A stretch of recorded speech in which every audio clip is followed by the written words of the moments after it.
El código del dinero, Raimon Samsó, y dice: conquista tu libertad financiera, en ediciones Obelisco.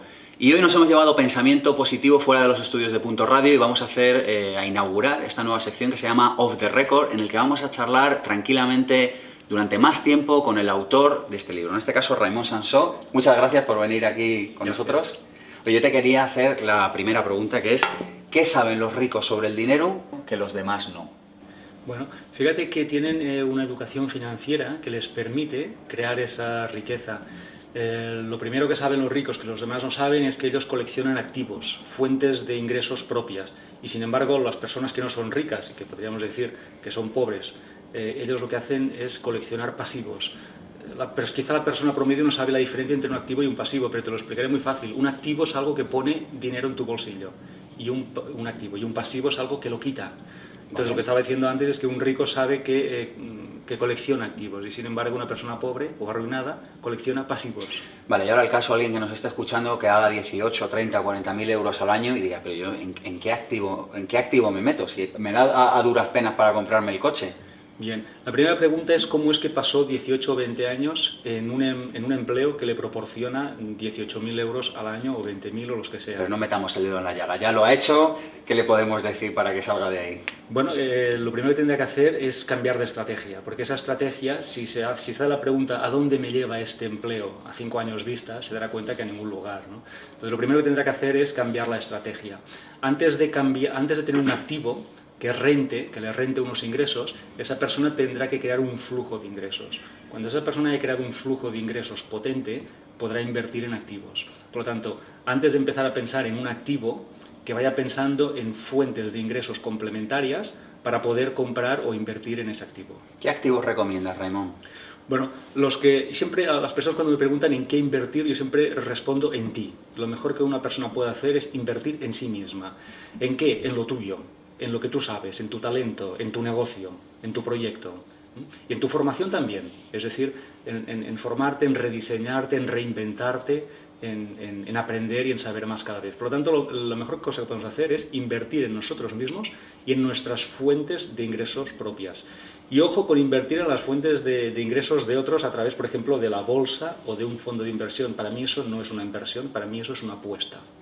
¿Y una casa es un activo o es un pasivo? Depende del uso que le des a la casa. Si en esa casa vives tú y está hipotecada, por decirlo así, eso es un pasivo, porque te está quitando dinero de tu bolsillo cada mes. Sin embargo, si esa misma casa, aunque esté hipotecada, la tienes alquilada, entonces eso es un activo.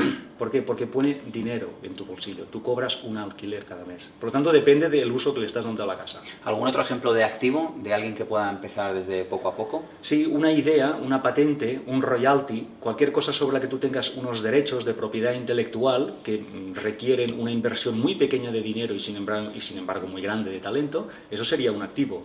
Por ejemplo, yo hice el primer libro, eso es un activo, es un ingreso pasivo, es un royalty, y como me di cuenta que funcionaba, hice 10 libros más.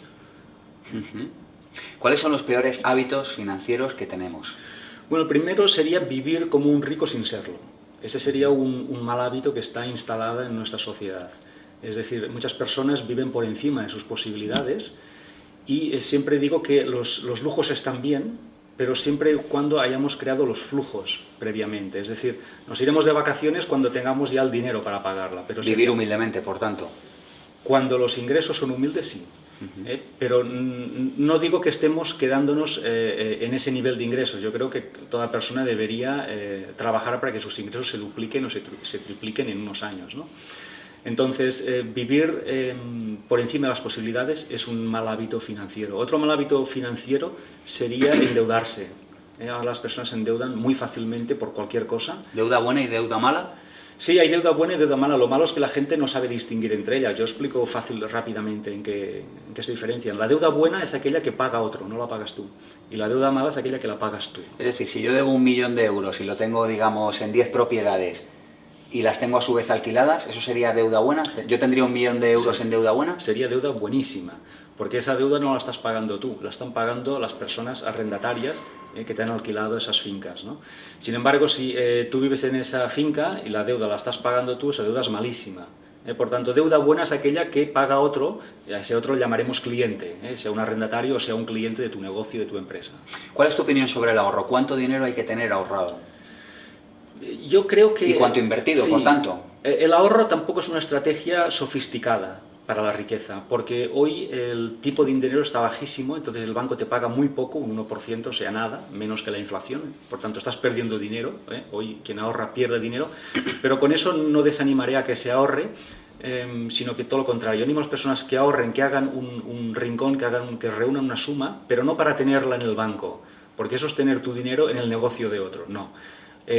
Para tenerlo en tu propio negocio, es decir, reúne dinero, reúne una suma y cuando tengas suficiente, inviértelo. Es decir, el ahorro está justificado para invertir a posteriori. Y sin embargo, yo de hecho hablaba de esto en Vivir sin Jefe, ¿no? Yo aconsejo, porque he visto, en mí ha ido bien, a lo mejor me he equivocado y en este caso deberías, bueno, pues darme tu opinión, ¿no? Pero creo que le hace bien a las personas tener un dinero ahorrado para saber que pueden vivir los siguientes meses Sí. sin ningún tipo de... Sí. O sea, como que eso da una tranquilidad, yo lo he comprobado por gente que lo hace, yo mismo lo he hecho, ¿no? Y yo creo que es una cosa que da como paz interior, ¿no? Sí.